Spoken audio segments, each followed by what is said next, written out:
if you listened a couple weeks ago, there was an interview that I had with Allison, and we talked about Ikojime. It was very, very late in the episode. We've been talking on and off a little bit, and she brought up a great point that we need to bring that back, and we need to bring it to the forefront. After doing it for a few weeks now, I am completely and 100% sold on this, and I believe in it, and I'm going to be doing it for the rest of my life. And we're going to talk more about that today. So sit down, relax. Here you go. We're going into some really good educational stuff on finding Demo surf fishing. Let's get after it.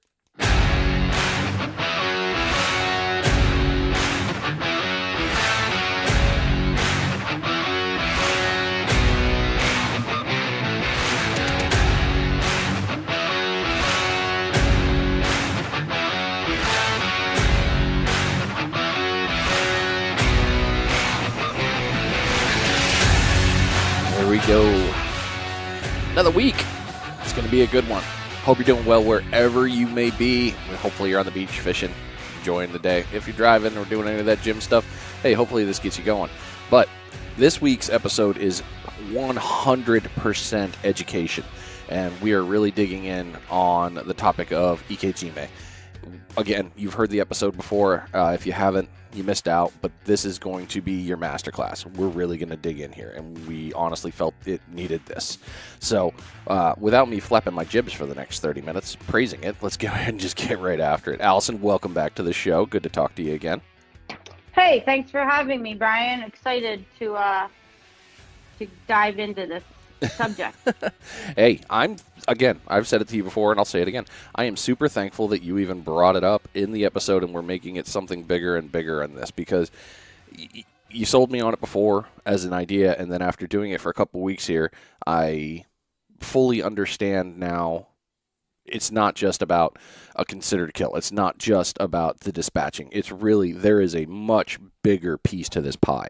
And I know we're going to talk heavily about it here. So I'm going to pass it over to you here. Let's get right into the beginning, because let's start at the top after the catch. You got the fish on. Let's go. Hit me up. Let's play. So before we get into the actual steps, I just want to give a brief summary so that people know what we are talking about in general. Okay. We are talking about something called the Ike Jime Method. It started in Japan. It is popular for large pelagic species and in particular commercial fishermen. And although it does kill or dispatch the fish, the primary intent of the Ikojime method is to harvest the highest quality catch possible.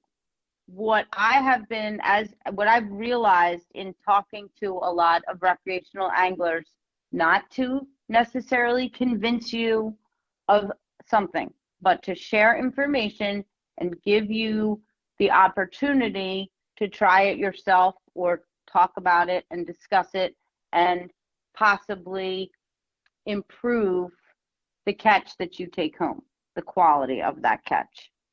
So what I realized was that we spend so much time and energy and money on gear and tackle and talking about fishing and bait and where should we go, and then actually going fishing and then catching it.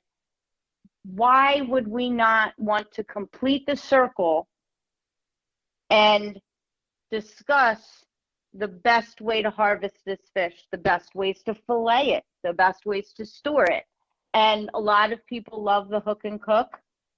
So we do talk about different recipes, but let's really get into that. Some of the best recipes, depending on what the species are, or other seasonal vegetables, or different types of cuisine. So completing that circle, I think, is something everybody could understand. Nice. Okay. Well, and you're bringing up great points, because that's the aftermath. We're talking after the hook and cook. We're getting there, but the most important piece you really wanted to get out there was the whole process. and that's where I know I screwed up a couple times when I was posting and I was talking about it. I know I was like, oh, hey, yes, this, and this. And you, thankfully, and I appreciate you for this, you called me out like, hold on, dude, you're going a little too far. But the nice thing was, too, is we've talked several times since the episode. You kind of, I don't want to say spoon fed, but I prefer to say it like that. You broke it down to me in steps. Where I was, Yes. happy with the Ikojime and then working into Shige, and I was like, okay, cool, I've got this down. And then it was, I'm enjoying this piece. And you're like, well, okay, here's a new part. You need to do this. And I was like, huh, okay, I forgot about that. Um, and it's all come together full circle. So where do you want to start here? So what you're saying is very important. You do not have to go 0 to 100. Once you implement each step and become more comfortable with it, or see the results side by side, compare your Pompano, for example, as to what you're used to and to the new process. And then if you enjoy it and you see the value, continue to add more steps. Right. So that's what we did, and I think that's important for everyone to know, to not be intimidated by it or overwhelmed. So next thing is, let's talk about the main steps and definitions of Ikojime method, because I think some of the words are a little bit intimidating or confusing or unfamiliar. All right, Ikojime method, step 1 is the brain spike, which is Ikojime. So if you hear someone say, I did the Ikojime, that means they used the brain spike. The second step is to cut the gills and to bleed out the fish. And the third step is to use the wire, the shinke wire, which is called Shinkejime. And the wire is essentially destroys the spinal cord. So, and then the final step would be ice slurry in the cooler. So that everyone can understand see the forest for the trees and understand the bigger concept. I catch the fish, I immediately use the brain spike, then I have a bucket of water on standby, I cut the gills, and while the heart is still beating for a few minutes after the brain spike, that's the optimal time to bleed it out. So it's brain spike, cut the gills, bleed it out while the heart's still beating in the water bucket. Then what's worked for me is to then go put my baits back out, and you have that 15-minute maybe plus or minus window to go back and do the wire. So I will put my baits back out while the fish is bleeding out in the bucket, and then I come back and I do the wire. So let's talk about how you implement each step. So to use the brain spike and to find the brain, it is above and behind the eye. And it can also be found by following the lateral line to behind the eye to that area. And then you insert the spike. And when you hit the brain and touch it, you will notice the fins flare up, the mouth, the jaw drops open, or the eyes kind of twitch. And it's like a reflex. And so when you do hit it correctly, you will know that you hit it. Yeah, you definitely know. It's okay, very so tell apparent. me about your experience. So I've only been able to do it I did it on the bluefish, and that was hell. We'll get to that. So for Pompano, what I have found, I get the fish down, I follow the lateral line up, and what I'm looking for is I get close after the lateral line, you lose it. I look for the soft spot right behind the eyeball. And there's a little bit of a dimple I've noticed, and that's where I normally poke straight through. And that is, I would say 8 of 10 that I've caught, I've hit it on the first. There's been a couple that I had to move back a little. I went a little bit too far, but even still, you hit it, and it was an instantaneous.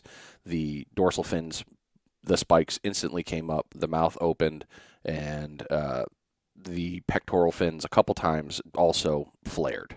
That's what I've seen with pomp. With the blue, blue was a little bit harder to find the brain. But I got it on the second poke, Same thing, dorsal, mouth, and just went limp. The hardest thing that I ran into with the bluefish was doing the shinke wire. The soft tissue really didn't like following the spine. I had a heck of a time with that.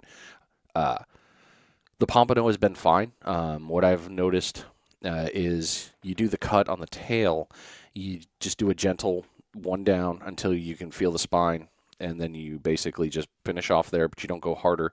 And then I'll pick the fish up, and I'll able to peel the tail open and expose the cavity. That way I know I haven't gone through the tail, so I'll be able to keep it, and I know we're going to talk about why that's important here later on in the episode. So I'm able to keep it intact and then run the wire down, severing all the nerves. And one thing I will say, it's very important for all of you out there that if you're going to do this, please do not forget when you do this wire, the fish's nerves are going to fire. The fish is going to flop. So you need to be able to hold on to the fish as you do this wire because they will move quite a bit. Okay, so let me tell you that when you're doing, let's go back to the spike. Okay. So when you insert the spike the first time, if you don't get it straight down, I kind of tilt it a little bit and angle it. And a lot of times I'll get it having to puncture the fish again. Which way are you angling towards the front? Like you bring the handle backwards so the poke goes towards you can just rotate it. Yeah, okay. Yeah, I've done that I'm saying once I go in, then if I'm not exactly on it, but I know I'm very close, then I'll rotate it in the direction where I think it probably, like you said, a little bit behind. So then I'll, angle it a little bit behind, and then normally, boop, I'll get it. I just think that's probably a better choice than multiple punctures, because every time that you puncture the skin is an opportunity for contamination. Yep. And so you do want to limit that. Yeah, good call. One thing I did find, and this was thanks to Smitty, we were on the beach. We found some driftwood. A nice 2x4 piece was there. I'm actually going to core it out so that way I can put the fish on there and I have a surface that I can go directly through. From where I've been doing it on the cooler, you hit the cooler and you stop and you're like, all right, that worked. Yeah, you don't need to go all the way through because the brain's halfway in the middle. So it's kind of reminiscent of a shrimp where you can see the black spot there. That it's right between the eyes. Okay. And when you do larger fish, like I've been doing offshore, I have to go in through the top between the eyes. That I normally don't get it from the side. Once a fish gets a certain size, I go through the top. Yeah, you're getting some monsters right now. I love the last ones I saw on Facebook. I was like, yeah, you're getting after it. Not to mention the wire is, we'll get there, but dang. So that was a serious wire. So it's cool. And yes, pompano is a great fish to learn on because of the meat not being as flaky as, say, the bluefish, a snapper, or like when I did the sheep's head. Uh-huh. So the pompano, it's just a great opportunity to learn on. So I think that's optimal, for a lot of surf fishermen to start there. Okay, so we have the brain spike. You can find it either in the middle of the eye, or you can use, as Brian said, there's a dimple there, or you can follow the lateral line. And if you don't hit it directly the first time, you can angle it, and normally you will see the reflex reaction or the flared fins or the mouth dropping open, as we both mentioned. The second step, so the heart continues to beat for a few minutes after you hit it with the spike.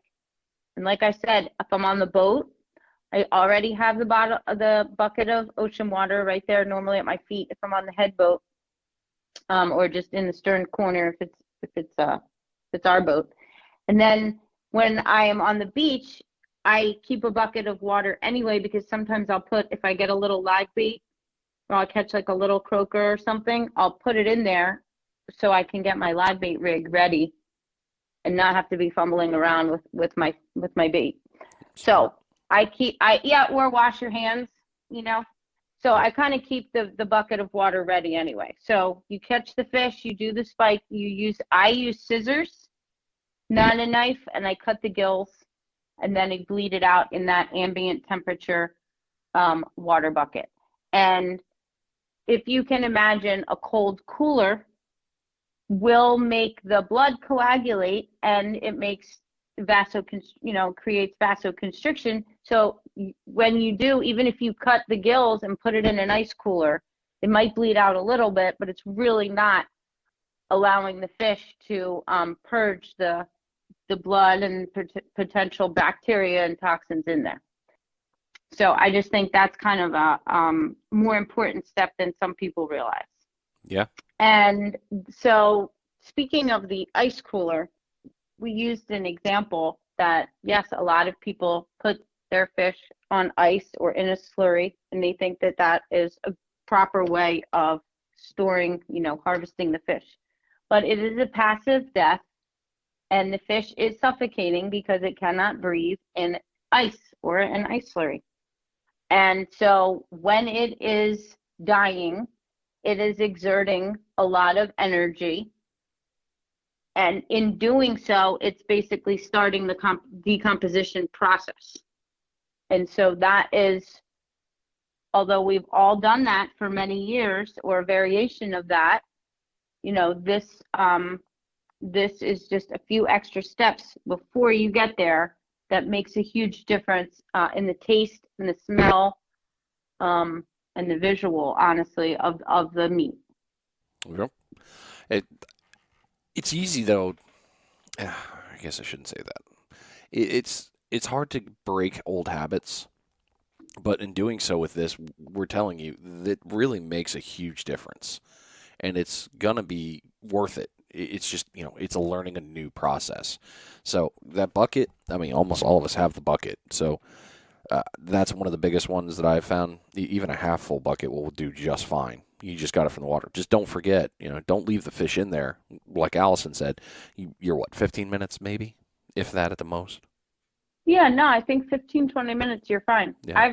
Because honestly, I caught the yellow jack the other day, and I put a bait out, and I got almost an instant bite. And then by the time I got that fish in, spiked it and bled it, I was like, oh, got to go back and do the wire. And so I wired the yellow jack, and I still got the shiver out of him. So I know that I got the spinal cord. So let's talk about the wire before I digress. So Okay. Yes, I would say 15, 20 minutes. So far we've talked about the general definition, and we've talked about the physical steps to take to implement this process. And then I think we can talk about some of the more detailed reasons of the process the fish is going through. But to actually insert the Shinke wire, which is after you bled it out in the bucket, I used a small bait knife, and I made a cut in the tail. So the spine of the fish is the vertebrae, and there is a small hole on the top side, the dorsal fin side of the fish, directly above the spinal vertebrae. In that hole, which is called the neural canal, is where the Shinke wire is inserted. When you insert it, you will get a shivering or a twitching or the flared fins. And as Brian said, you need to be holding onto the fish because it is going to flop. What you are doing is destroying the spinal cord, which is inside that neural canal.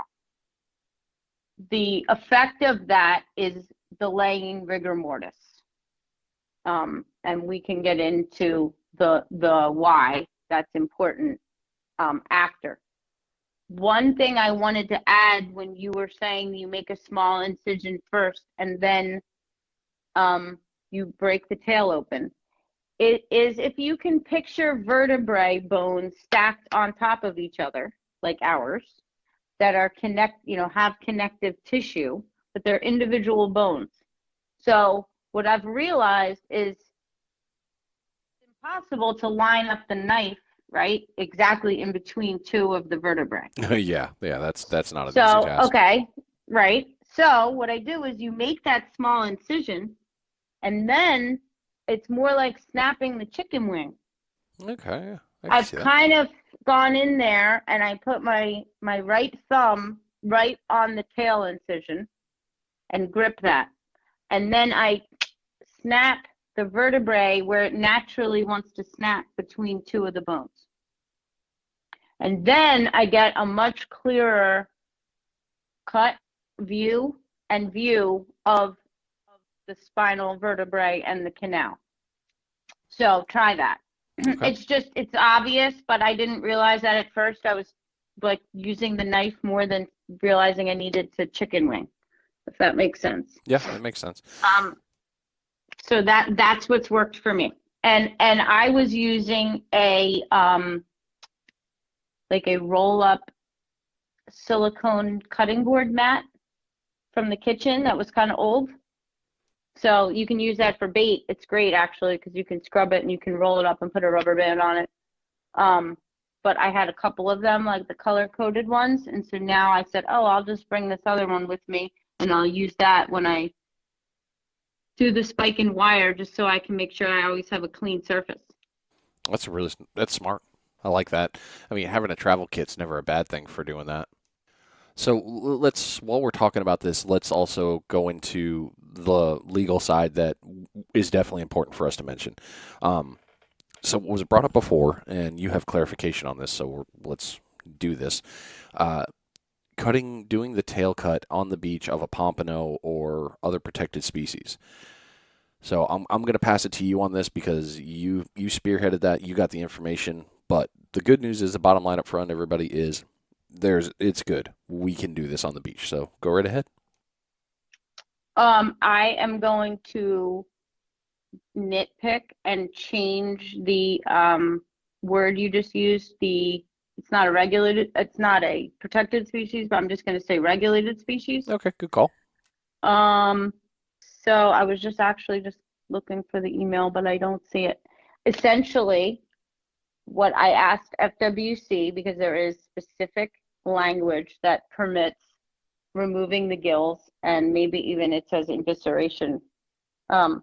And so I asked if the tail cutting could be permissible under the same intent of cleaning and harvesting the fish properly. And they said that it was not considered mutilation. It was allowable, that they saw that intent, as long as still met regulations intact and was identifiable, for example, the species, then we were good. So to break it down, you cannot cut the tail off of a pompano that may be less than 11 inches. They need to make sure they know it's a pompano, and they need to make sure it's 11 inches or greater from the fork. So as long as you're within proper FWC seasons and regulations for whatever location you're fishing, you're good. There you go. So you guys are good. Just make sure you keep the tail intact. Keep it attached to the fish. That's the most important piece. If you're not taking anything else away, make sure the tail's there. Please don't get yourself in trouble. If you're doing the chicken wing and you're not doing the cutting, then I honestly haven't had an issue where I've had a full severance. That hasn't happened to me. Yeah, me neither. Out of all the ones, yeah, my cut, I guess I should have said my words better, but my cut, basically, I stop as soon as I get through the skin and I feel the spine. Basically, I stop, and then I guess I do the chicken wing because I do pop it open. But yes, nice and easy, all good. Okay, so now we've broken the tail. We've covered the FWC requirement. And again, for wherever you're listening to this is Florida that we're talking about. Don't forget to take a look at your local regulations. It's also the important thing. We have not reached out to any other of the states for any other clarification. So please don't say, well, in Florida, yeah, that's Florida. Just make sure you're checking your stuff out. This can be done throughout the world, and it is done. So we know that, this works. But I'm sorry, I had to throw that out there before somebody said something. Oh, somebody's always going to say something. There is. You can't. Stop trying to please everybody. It's not going to happen. I'm not a people pleaser anymore. Well, I don't think I am. But damn, it's so much painful when it's like, well, it doesn't. It's like, really? We need to do this? Come on, man. Just work with me here. We're not doing it anymore. All right. Sorry. Digression. We're good at that. No, that's okay. Mentioned it before. I just want to say there is some information on the internet. I personally like to go to a primary source. I don't trust YouTubers and things like that. Even for my knots and cast nets, I go to a primary source. So I recommend you do too. A lot of the really good advanced information is not in English. But Ikojime Federation.com, you can get both information and tools there. I have a discount code for 25% off. It's my Instagram name, Real Love FL plus Ikojime. So it's Real Love FL Ikojime. Brian's going to put it in the comments or the notes. You can go there for information, and there's a few other sites. Also, this month's issue of Florida Sports Fishing Magazine has an interview with the founder of the Ike Jime Federation, and he discusses a lot of things that we talked about today. So there's beginning to be more available resources and information for the average recreational angler.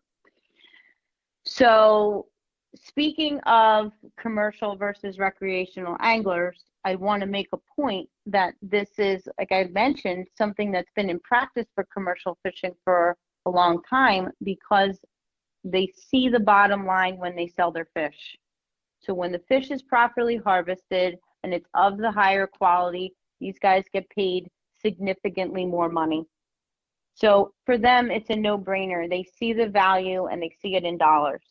And it is a little bit tougher to have the average recreational angler see, because they're happy with the fish the way they are now, to see the value of going through these extra steps. And it does sound like a lot. And like Brian and I are both going through this learning process. And we've both practiced a few of the basic steps. And by the time you've done, a handful of Pompano, you basically have a system down, and then you just tweak it a little bit, and it really doesn't take that much extra time. So I just think that's a very good visual for people to understand that the same value is there. It's just you need to take the initiative if you want to experience it.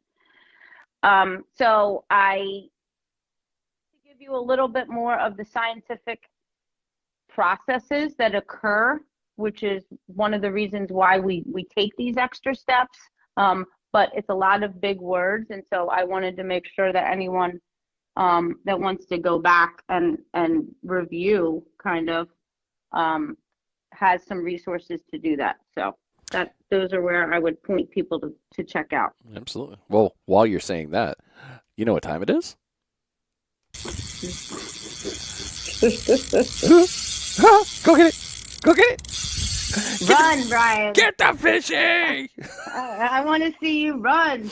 I Is wish that I could. beach cardio?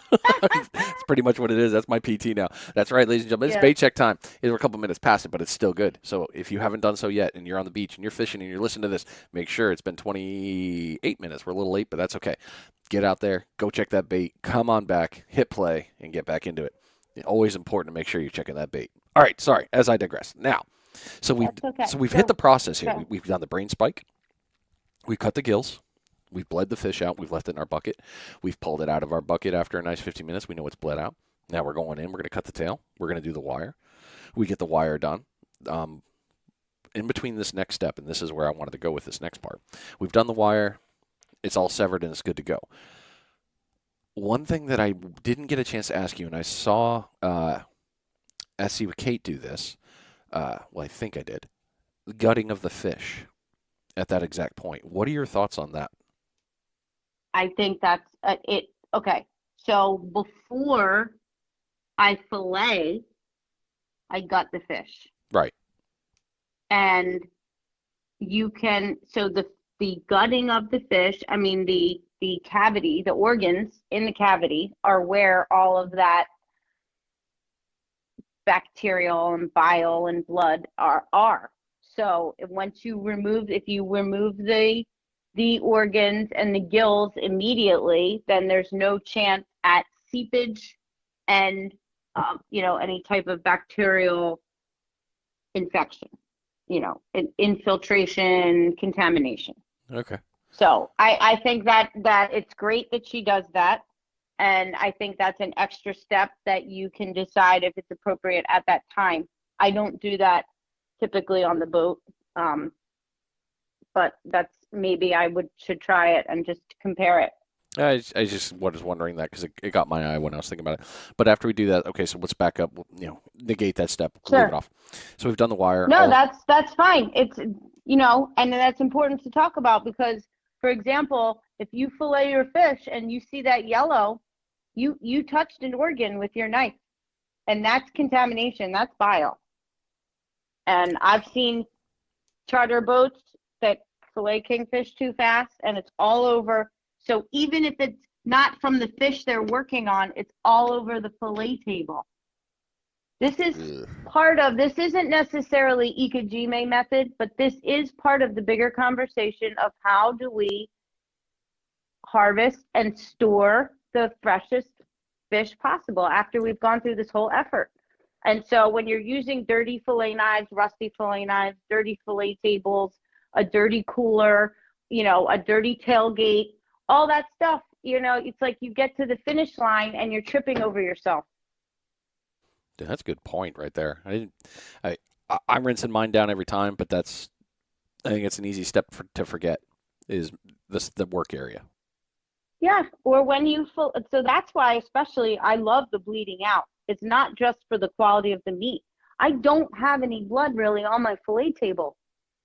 Once you fillet and then you take that perfectly sterile, clean fillet and you flop it down in that juicy blood water on the fillet table, you just basically ruined all of everything that came before that. That hurts my heart even to think about that after all that work. Yeah. Because it's your work and it's respecting that animal. So It's like you're very close, and I think that's why this discussion is extremely valid.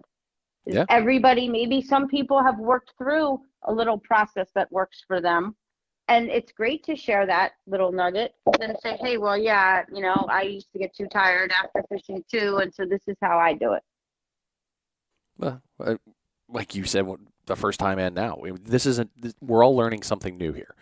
And you're going to make mistakes. If you don't, by all means, show me your way. Because, you're a pro. But it's okay to make mistakes. You're going to learn. And it takes time. And it's not bad at all. So every time I do this, I learn a little. We can finish the Ikojime, but what we're talking about is taking all these little refined steps of something somebody else figured out so that your finished product improves every time. When I said to you, have you ever taken the scales off your Pompano? You sent me an emoji of a face all screwed up. It was like the screwed up face emoji. I was like, what? And I said, I know, just try it. It's like a mackerel. And then you were like, wait, what again? And so, but that's a big deal. Did you try it? I did. And I will fully admit here on my own show that, yes, I did not realize that Pompano had scales. I was like, it's just got skin. It's all nice and pretty. And then you're like, no, you can do that. It's not a big deal. You can eat it.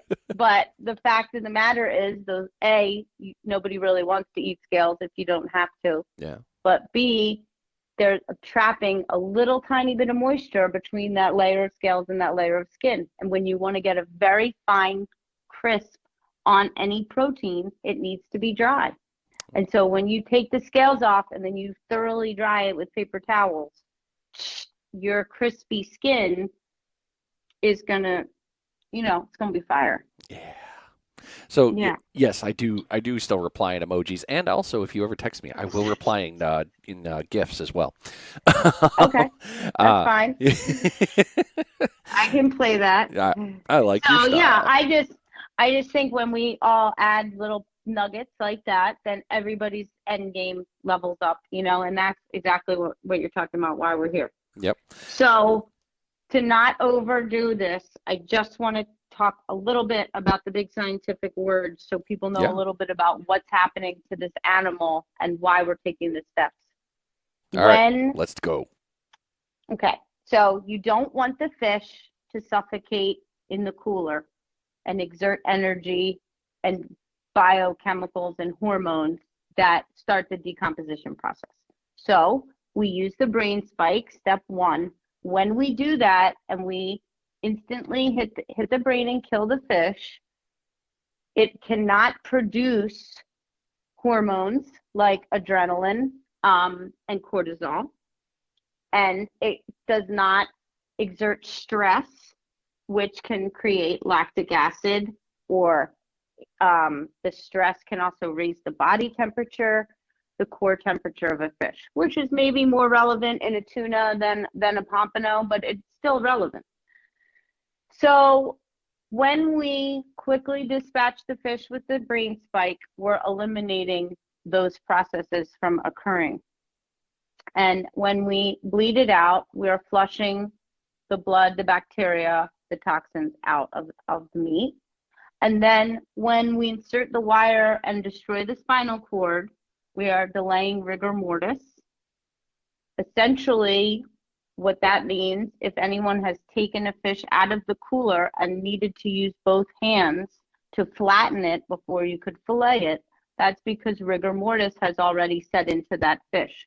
When you press down on it, you destroy the proteins of the meat. It can cause the meat to break. A lot of times you see those like rips in it. That's called gaping. And A, it destroys the structure of the meat. It rips it. And B, it's another point of contamination, possible contamination.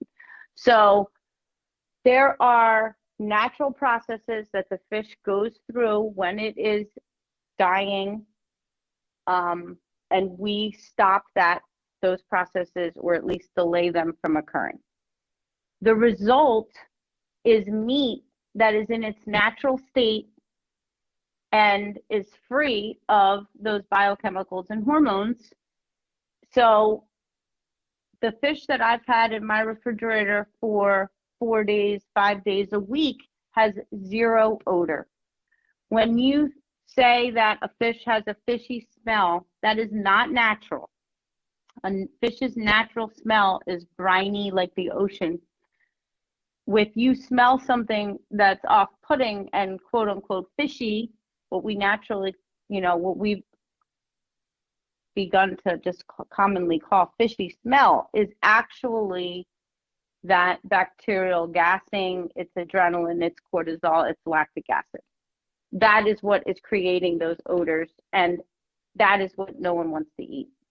So you're talking about extremely fresh fish that if you keep in paper towels dry, because moisture is the enemy, running it under water or having it wet or leaving it in a gallon bag so you get that pink juicy water at the bottom, that is just your meat, decomposing, basically.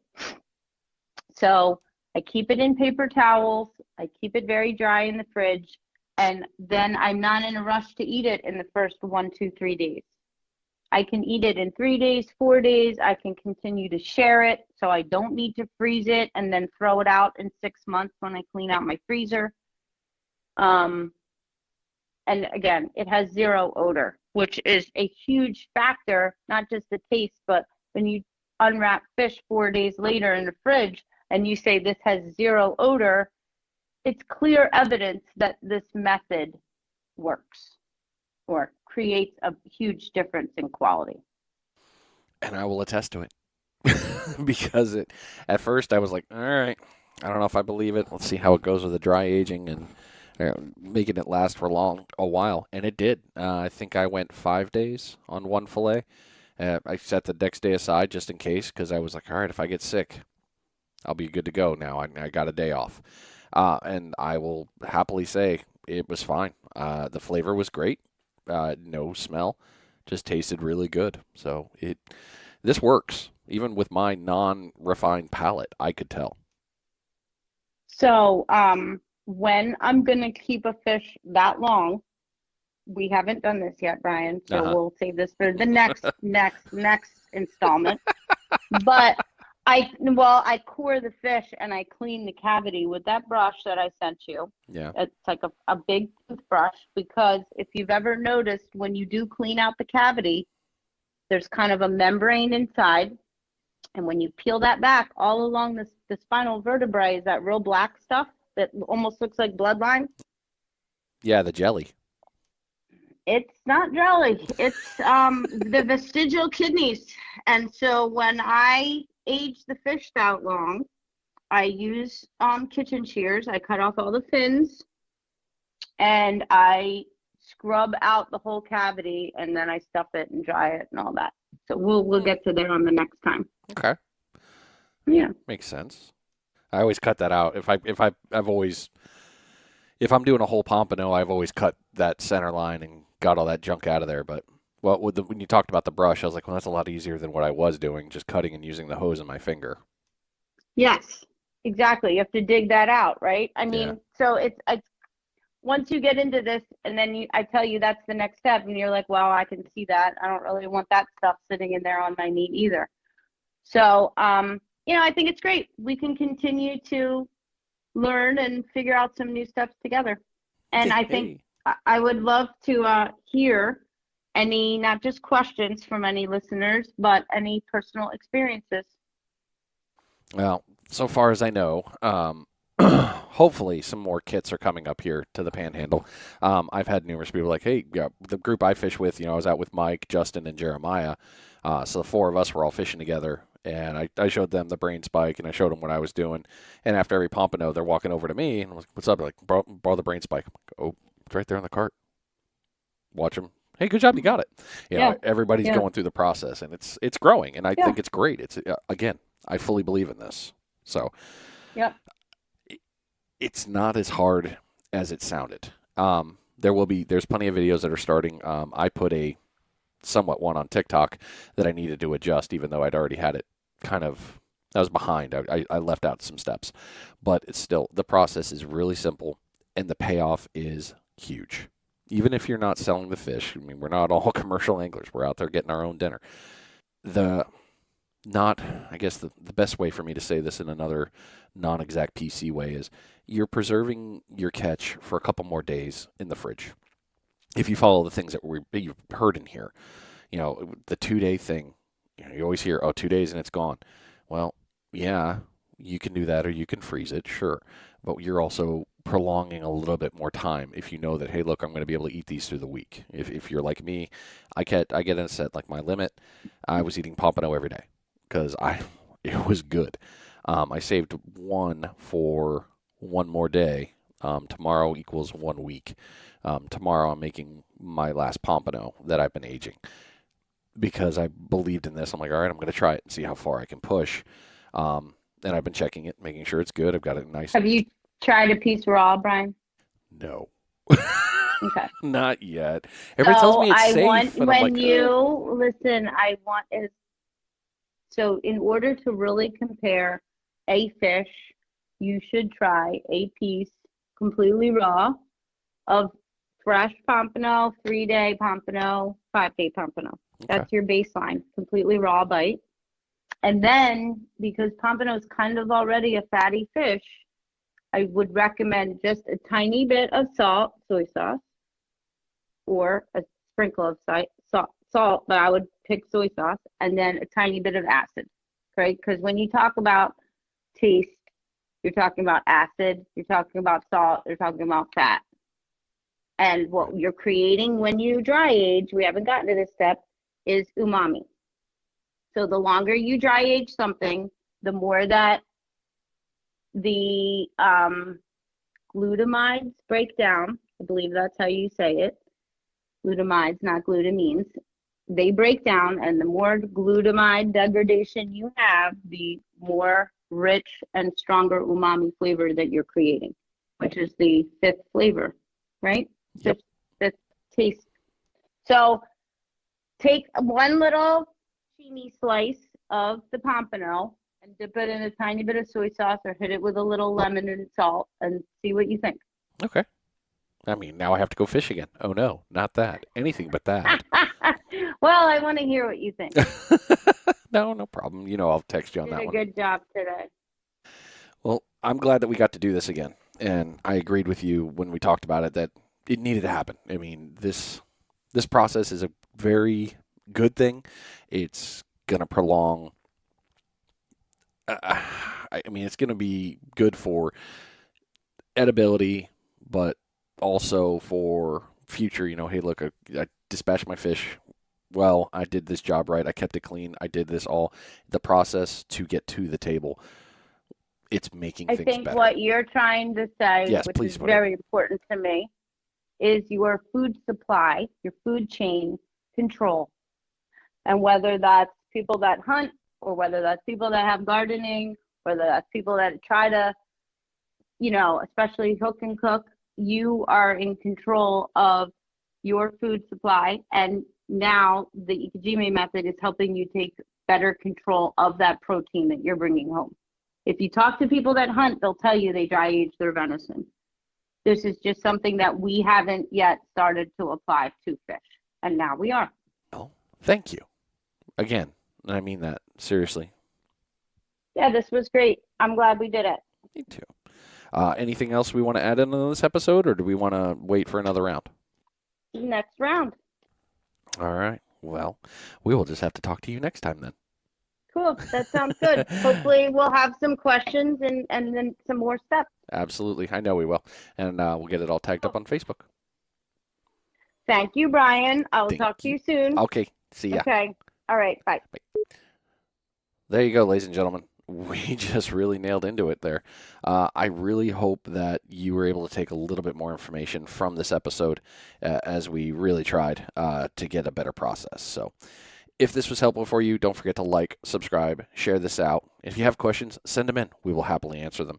And if you're looking to get your hands on the Ike Jime kit, you can order it from the Ike Jime Federation with the discount code from Allison. That's Real Love FL Ikojime, Ikejime. It'll also be in the lower area. It'll be in the comment or in the thread. You'll find it. I'll make sure you do. I was asked before what I'm using. I got the red and the orange, or I got the orange one. Works out just fine for Pompano. One thing that I will add is when you're coiling it back up, don't overcoil it because you'll break it. Ask me how I know. Yeah, that happened. So, all right. Thanks so much for sticking around. I appreciate you. I'm really glad you were here. I hope this helped you. Have a great week. Take care, and we'll see you next time here on Finding Demo Surf Fishing. I'm out.